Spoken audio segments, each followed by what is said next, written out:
Este es un motor Serie 60 y muchos de ustedes están familiarizados con este motor, dado que muchos de ustedes piensan de que el motor Serie 60 fue el único y el último motor que fue bastante duradero, bastante fuerte y el mejor motor en general. Acuérdense de que lo mejor es relativo. Para mucha gente lo mejor es lo más caro y para otra gente lo mejor es lo que más dura. Así que eso es una opinión que va a cambiar de acuerdo a la perspectiva de cada quien, cada uno de ustedes. Pero en general el motor Serie 60 fue uno de los últimos motores que hizo la combinación de las 3B, como decían en El Salvador. Decían bueno, bonito y barato. Era un motor que era bueno, era un motor que era bonito y era un motor que era barato de mantener. Y eso lo hacía un candidato perfecto para la larga duración, especialmente para el reto de 1.000.000 de millas. Todo camionero quiere meterle 1.000.000 de millas a su camión sin hacerle una reparación a su motor. Y este motor era capaz de conseguir ese límite, 1.000.000 de millas, y en algunas ocasiones sin necesidad de una reparación mayor. Pero eso no quiere decir que eso aplicaba para todos los motores. Eso solo era para algunos motores. Pero en este caso vamos a hablar de mi experiencia que yo tuve con este motor, dado de que yo trabajé en muchos de estos camiones Columbias, Century Class, clásicos, que tenían el Serie 60 de muchos años, 99, 96, 2001, 2002, 2003, 2004, 2005, que eran bien comunes. Los 2005 eran bastante comunes en ese tiempo. 2006, 2007 y de ahí los 2009, 2010, que fueron los que trajeron las emisiones. En este caso tenemos la generación del EPA 04, que significa que es la emisión del 2003, 2004. Esta emisión ya traía un turbo, en este caso no tenemos el turbo, pero tenía un turbo grande con velocidad variable, que era controlada por el bipod o una válvula que estaba aquí que mandaba aire a lo que era el turbo. Y este controlaba la velocidad del turbo dependiendo de la necesidad del motor. A veces se ocupaba una velocidad alta, que significaba una presión alta de turbo, y el turbo venía y trabajaba a una mayor velocidad. Y a veces no ocupaba ninguna clase de ayuda de turbo, entonces el turbo dejaba de trabajar. Esa fue una de las tecnologías que tenía este motor.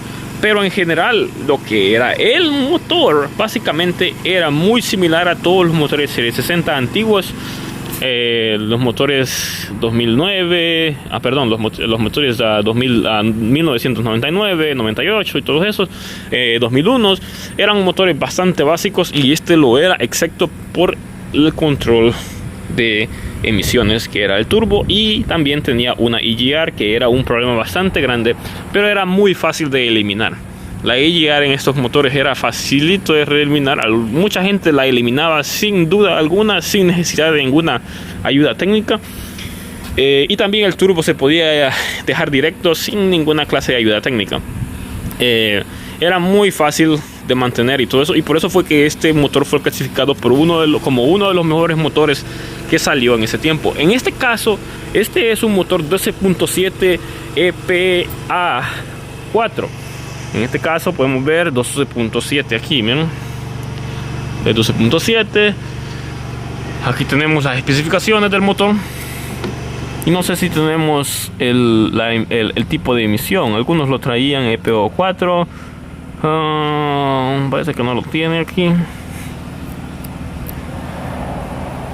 No lo veo por acá. Aquí dice que ese es, miren, 2003 fue donde se aplicó, que ya salía para un motocamión 2004. Y no aparecen las emisiones activas de este motor. Pero bien, ustedes entienden el punto. Además, era muy fácil de identificar los motores de EPA 4 o EPA 4. El intake manifold era diferente. Miren, este era el más aerodinámico, se podría decir. Teníamos un buffer aquí, un un check valve, se podría decir, para lo que era el compresor de aire. Había un tubo que pasaba para aquí arriba para el EGR, y aquí estaba el bracket que lo sostenía, pasaba por acá y salía para acá. Entonces era muy fácil de identificarlo comparado con los viejos. Bueno, ya hablando acerca un poco de la introducción de este motor, ahora vamos a hablar de los problemas, las experiencias que yo tuve con este motor. Yo trabajé, hasta como dije, con este motor en muchas ocasiones. Hice algunos overhauls con estos motores también, así que puedo dar mi opinión de qué tan duradero fue este motor y por qué la gente lo clasifica como un mejor motor. Y para eso vamos a empezar por el área del escape, que estamos aquí ahorita.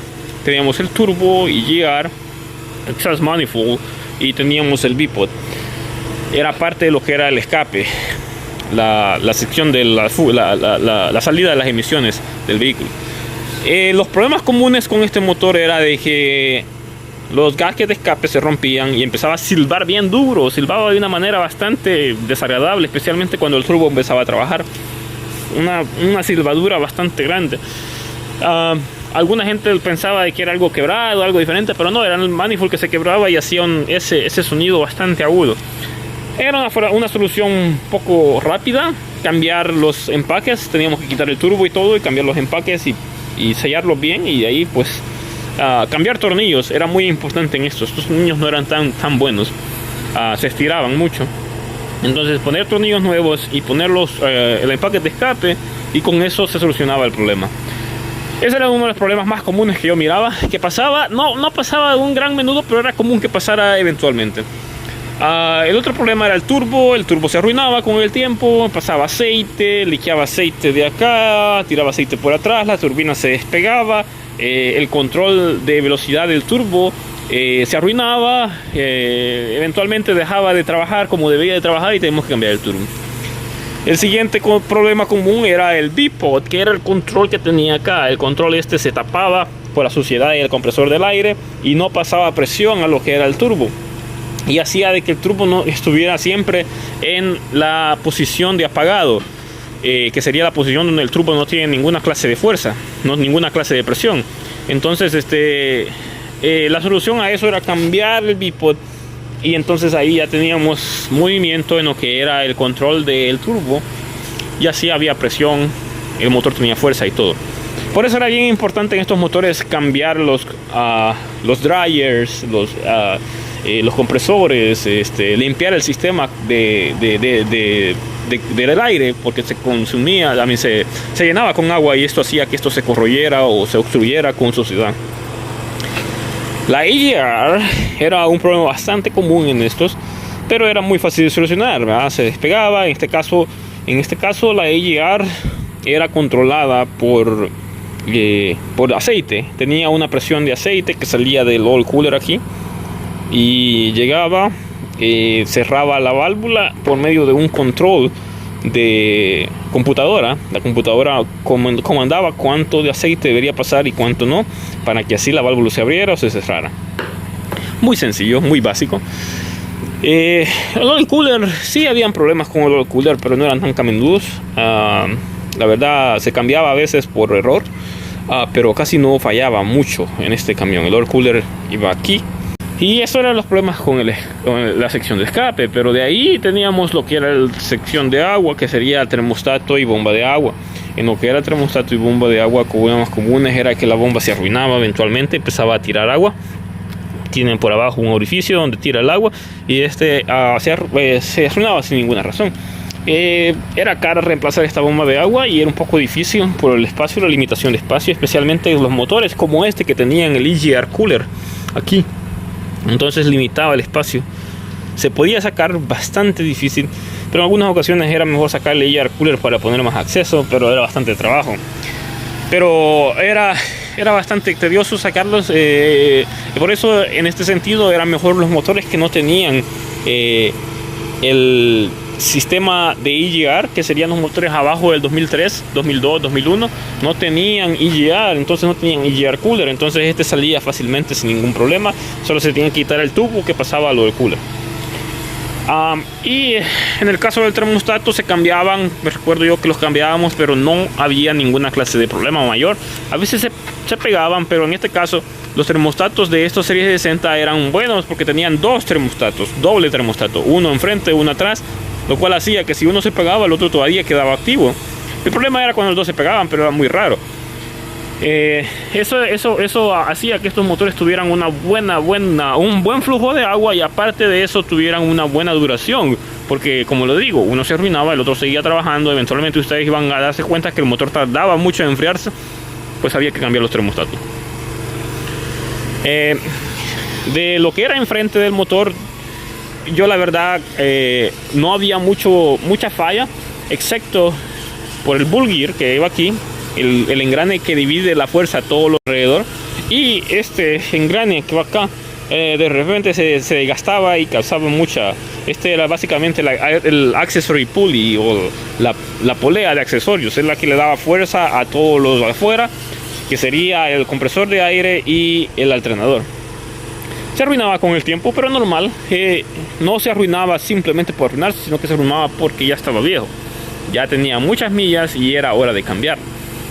Y lo de aquí del bull gear era lo mismo, cambiarse porque se arruinaba con el tiempo, no porque si de repente se rompía con pocas millas. Casi nunca pasaba, siempre era por un gran alto millaje y por un alto uso de este motor. Bomba de power steering, casi nunca había problema con ella, tal vez solo cambiar el gasket, era lo mucho cuando se le hacía algún servicio. Compresor de aire, casi nunca había problema con estos compresores de aire, se cambiaban sí, eventualmente dejaban de cargar o se rompían por alguna razón, pero eran muy buenos los compresores de aire. Sistema de combustible era muy bueno en este sistema, era un sistema de combustible muy sencillo, no tenía nada especial, nada complicado. Teníamos una bomba completamente mecánica que era de baja presión, alrededor de unos 80-90 libras, y teníamos una check valve aquí que se cerraba cuando hacían servicio para que no se descargara la línea de los inyectores. Muy fácil para hacerlo prender. Se cambiaban los dos filtros. En algunas ocasiones estos motores traían el filtro aquí acá abajo, y en otras ocasiones traían filtros por afuera, que era más fácil de cambiar que ese. Pero de cualquier manera era el mismo punto. Se venía y se cambiaban eso y todo, no tenía ningún problema. A veces lo que pasaba era que estas líneas vibraban mucho y se quebraban y el motor se apagaba porque tiraba todo el diésel. Pero era muy sencillo de repararlos. Se ponía una línea nueva y ahí se terminaba el problema. Era común que pasara ese problema. Me recuerdo que cambié varias de esas en algunas ocasiones. Incluso había ocasiones que tenía las dos listas, esta porque eran separadas. Esta que va aquí se divide, y aquí sale la otra. Se quebraba más que todo esta de aquí, de allá atrás, porque estaba más retirada. Entonces tenía las dos listas porque a veces aquí estaban bien pegadas para sacarlas. Entonces se quitaban las dos y se ponían las dos nuevas, más fácil. Con lo que es el cableado, este es el cableado de este camión, de este motor. Nunca había problemas, a excepción que había un problema que se estaba topando en algo, pero era muy raro. La resistencia de este material era bastante fuerte, no fallaba casi. Y en este caso este motor estaba dividido en secciones. Fue uno de los primeros motores que se empezó a dividir en secciones, que la sección de sensores externos era uno, y la sección de inyectores, que era estaba dividido aquí, era otro. O sea que tenía dos divisiones completamente separadas, lo cual lo hacía bastante bueno. Porque si había que cambiar los harness de inyectores, se cambiaban nomás el harness de inyectores, y si había que cambiar el harness de afuera, se cambiaba. Tenía mucha idea para repararse. Los mecánicos les gustaba este motor porque tenía muchas maneras. Algunas ocasiones era bien difícil llegar a la parte de atrás, pero pues se podía. En lo que es combustible, como estaba hablando, la línea aquí que va aquí, de este lado, aquí en este orificio, tenía una check valve, y esta check valve se arruinaba con el tiempo. Dejaba pasar el diésel. Si ustedes apagaban el motor, ya no prendía. Daban estar por mucho tiempo y no prendía. Eso era causado por la check valve, que dejaba pasar el diésel completamente, y la solución fácil era cambiar la check valve, lo cual era un poco difícil por la situación de cómo entrar en la parte de atrás. Era muy grande la persona, no podía entrar, tenía que ser una persona un poco moderada en tamaño para poder entrar fácilmente en la parte de atrás. Eso básicamente era los problemas de combustible externos, y problemas de combustible interno. Básicamente inyectores se quebraban. Había veces de que los mecánicos cambiaban inyectores y dejaban flojo el inyector, y como el balancín del inyector golpeaba el inyector, eventualmente el inyector se quebraba y rompía el copper debajo, perdón, el inyector cup o el asiento del inyector, causando problemas como agua en el diésel, agua en el motor y cosas así. Había que quitar la cabeza para todo eso. Pero no pasaba por descuido, sino no pasaba por tiempo, pasaba por descuido. Internamente, en la parte de arriba de este motor, tenemos balancines para cada cilindro, divididos en dos: entrada y salida, admisión y escape. Los balancines se quebraban con el tiempo. El rolo de los balancines se quebraba porque estaba hecho de un material completamente diferente a lo que era el árbol de levas. El árbol de levas estaba hecho de un metal sólido y los balancines estaban hechos de un metal bastante liviano, lo cual fue diseñado para que si acaso se dañaba un balancín, se quebrara y no dañara el árbol de levas. Ese era el concepto de hacerlo. Pero cuando eso pasaba, había que quitar la tapadera y había que cambiar cada uno de los balancines que estuviera quebrado. En muchas ocasiones, cuando estos balancines se quebraban, causaban ruidos bastante fuertes, o el motor no tenía fuerza porque no había compresión, no había fuerza, no había escape. Eran muchas situaciones que pasaban. Entonces hasta no repararlo no se hacía. Y lo mismo pasaba con los inyectores. El balancín de los inyectores se quebraba, pero no porque se quebrara, sino que porque el inyector se quebró. Entonces había que cambiar el balancín de los inyectores y el inyector. Era muy común que se quebraran de la punta los balancines, y pues había que cambiarlo, ¿verdad? Bastante común en estos motores serie 60. Básicamente no era un problema mayor, pero sí era un problema que podía afectarlo. La ventaja de cuando eso pasaba, de que cuando un inyector se quebrara y el balancín se quebraba, el rolo del balancín se quebraba, el motor todavía podía seguir trabajando, no más que no tenía fuerza. El motor se venía de donde sea que estuviera con baja fuerza, pero venía hasta acá. Eran muy sencillos los inyectores de estos, así que no tenían muchas cosas. En las versiones más nuevas de estos motores, los inyectores, el harness de inyectores venía con un conector, con una ploga. En la versión vieja tenían unos terminales de ojo que se metían y se tornillaban. Los de conector eran más malos porque eventualmente el conector se desgastaba y empezaba a crear falla de inyector. Pero los viejos, que eran de tornillo y terminal de ojo, esos eran mejores, duraban mucho, pero eventualmente la punta donde se conectaba el cable y el terminal de ojos se cortaba, causando el mismo problema, pero era más fácil de repararlo. Se podía reparar inmediatamente. En los que eran de conector, esos en muchas ocasiones había que cambiar el harness porque se podían apretar con un pin, se agarraba la conexión, así como esta, y se apretaban los pines y se volvían a poner, pero eventualmente volvían a desgastarse, abrirse, porque la vibración de adentro del motor hacía de que el agujero se hiciera más grande. Bueno, básicamente eso es de la parte de arriba del motor. Ahora quiero hablar un poco de la cabeza, que la experiencia que tuve con este motor, de lo que es la cabeza. Y generalmente, como dije a un principio, este motor era muy bueno y la cabeza casi nunca tuvo problemas en estos motores. Se cambiaba por razones de mantenimiento, o simplemente porque ya sacamos la cabeza y vamos a llevarla a revisar y que la reparen de una sola vez. Y el problema mayor que pasaba era el inyector, que a veces dejaban flojo el tornillo cuando lo cambiaban y se quebraba lo que era el inyector cup, que le llaman en inglés, o el asiento del inyector. Ese era el problema mayor que tenía este motor en lo que es la cabeza. De ahí no había otra clase de problema mayor a lo que era este sistema. Era muy bueno, para serles honesto. No teníamos ningún problema con lo que era la infraestructura de esta cabeza, el diseño de esta cabeza. El empaque de la cabeza era bueno porque era hecho de una clase de asbesto que se comprimía, sellaba muy bien todas las esquinas de la cabeza, y era muy extraño ver que un motor de estos fugara algunas clases de líquido por esto. Pero este empaque de cabeza hecho de asbesto fue una de las razones por las cuales este motor no pudo superar la era de las emisiones, porque esos motores de la era de emisiones tienen un empaque de cabeza hecho de metal, lo cual aguanta mucho más presión que este motor.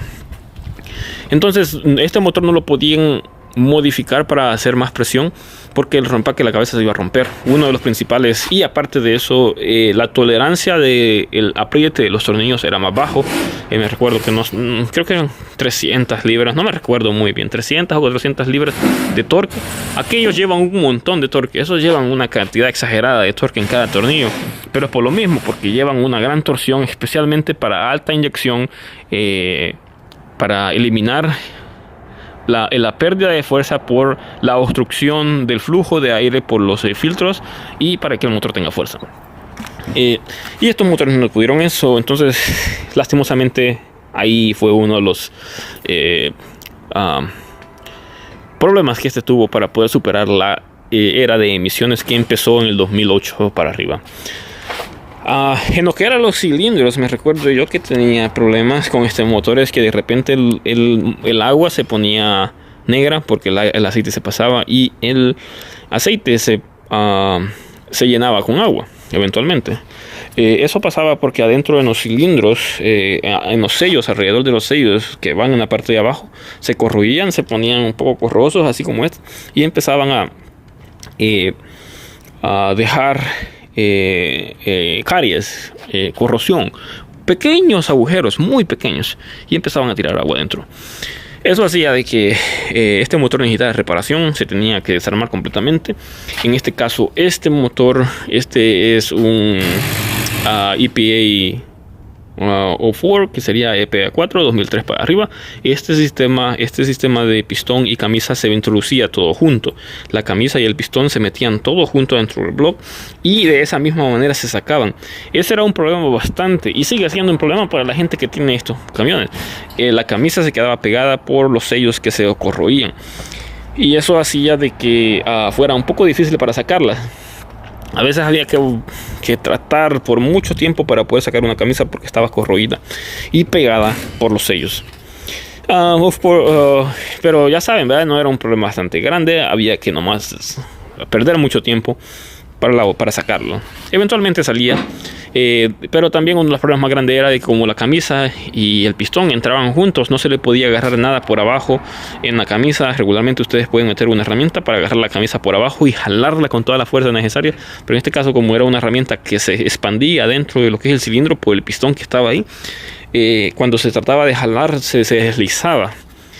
Entonces mucha gente le ponía arena o muchas cosas para que el cilindro no tuviera ese ¿cómo se puede decir? Ese deslizamiento cuando se quería sacar. Y por último, que ya llevamos un poco de tiempo con este video, los metales, bomba de aceite. Este motor sufrió muy poco con eso.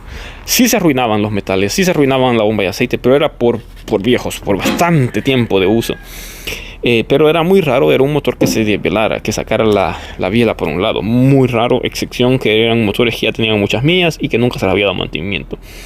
Pasaba. Entonces, la situación es de que este motor, los componentes de este motor, especialmente en lo que es el aceite, estaban hechos para durar. En cambio, el Series 60, que tiene muchos problemas de presión de aceite, esos componentes de presión de aceite en la parte baja del cárter están hechos para ser cambiados, no para durar, para darle servicio en cierta cantidad de tiempo. Esa es la gran diferencia del Series 60 al DD15. El DD15 no está hecho para duración, está hecho para mantenerse, y el Series 60 está hecho para duración.